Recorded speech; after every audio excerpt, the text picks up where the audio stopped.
আজকে যারা আমরা 2009 সাল থেকে 24 সাল পর্যন্ত এই স্বৈরাচারী সরকারের সময় যারা আমরা গুম হয়েছিলাম,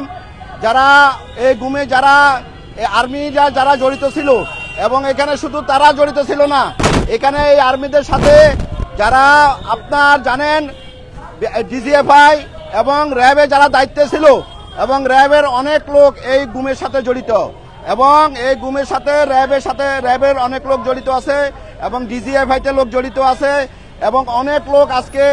আপনারা জানেন যে brigadier general, lieutenant general, major general যারা আজকে আমাদের এই গুমের বিষয়গুলো নিয়ে কোনো নাটক সৃষ্টি করে, আমরা তাদেরকে আর ক্ষমা করব না, তাদেরকে আর বরদাস্ত করব না।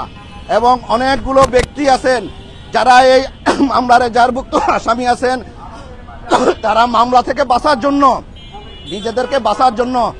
অনেক দিক থেকে প্রশাসনিকভাবে, রাজনৈতিকভাবে এবং অর্থের বিনিময়ে তারা নিজেদেরকে সেভ করার জন্য অনেকগুলো পরিকল্পনা করতেছে, এবং এই ধরনের সূক্ষ্ম পরিকল্পনার আমরা তীব্র বিরোধিতা করতেছি, এবং এই ধরনের কারণের জন্য আমরা তীব্র নিন্দা জানাচ্ছি। 2009 সাল থেকে 2024 সাল পর্যন্ত যারা গুম হয়েছে এবং যাদেরকে এখনো ফেরত পাওয়া যায় নাই, এবং যারা আমরা ফেরত এসেছি, এবং আমাদের পরিবার আমাদেরকে নিরাপত্তা দেওয়ার জন্য আমরা সরকারের কাছে আমরা বিশেষভাবে অনুরোধ করছি, এবং আমরা যেন প্রতিটা ব্যক্তি, আমরা যেন প্রতিটা পরিবার আমরা যেন ন্যায় বিচার পাই, এবং আমাদের এই ন্যায় বিচার থেকে অনেকে আজকে আমাদেরকে আওয়ামী লীগ সরকারের কিছু ট্যাগ লাগিয়ে কিছু বিভিন্ন মিডিয়ার ভিতরে বিভ্রান্তিকর প্রচার করার চেষ্টা করতেছে, কিন্তু এটা আমরা তীব্র নিন্দা জানাচ্ছি। কারণ যারা 2009 সাল থেকে 2024 সালের ভিতরে যারা বিভিন্নভাবে এই গুমের সাথে অভিযুক্ত ছিল, যারা সম্পৃক্ততা ছিল, তাদের সকলকে আইনের আওতায় এনে এরা শাস্তি দাবি করছি। আমার যেমন আমি যে 10/10/2016 ইংরেজি সালে র্যাব 32 দিন গুম ছিলাম, এবং এই যারা আমার সাথে যারা সিভিলে অনেকে জড়িত ছিল, এবং এখানে আপনারা জানেন ডাক্তার শহীদুল বাড়ি, মেজর সাজ্জাদ, এবং আপনার এবং আমি জুয়েলার্সের মালিক কাজী সিরাজ সাহেব, এবং কর্নেল আনোয়ার লতিফ খান, আজকে যাকে আপনার ট্রাইব্যুনালে আনা হয়েছে, কর্নেল আনোয়ার লতিফ খান এবং বেনজির সাহেব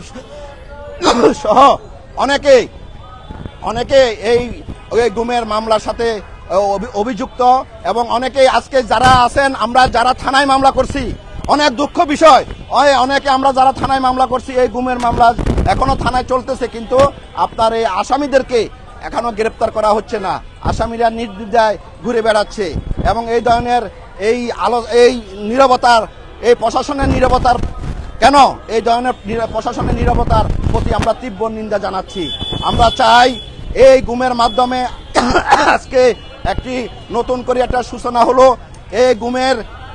যারা অভিযুক্ত হয়েছে, এবং এইটার সাথে আপনারা জানেন একজন ব্যক্তি গুমের সাথে 70 থেকে 80 জন লোক জড়িত। আজকে আমরা জানতে চাই, আমরা যাদেরকে আমাদেরকে নিয়ে রেখেছিল, আমাদেরকে দেখাশোনা কারা করছিল, আমাদেরকে খাওয়ার কাকে দিছিল, আমাদেরকে সবসময় নিরাপত্তা, আমাদেরকে ওখানে দেখাশোনা কারা করছিল, আজকে সেই ব্যক্তিদেরকে উন্মোচন করা উচিত। আজকে আমরা বিভিন্ন ব্যক্তি বিভিন্নভাবে গুম করা হয়েছিল, এবং বিভিন্ন ব্যক্তিকে বিভিন্নভাবে যারা গুম করেছিল, এবং প্রতিটা ব্যক্তির সাথে যারা জড়িত ছিল, প্রতিটা ব্যক্তিকে আইনের আওতায় আনার জন্য আমরা বিশেষভাবে অনুরোধ করছি।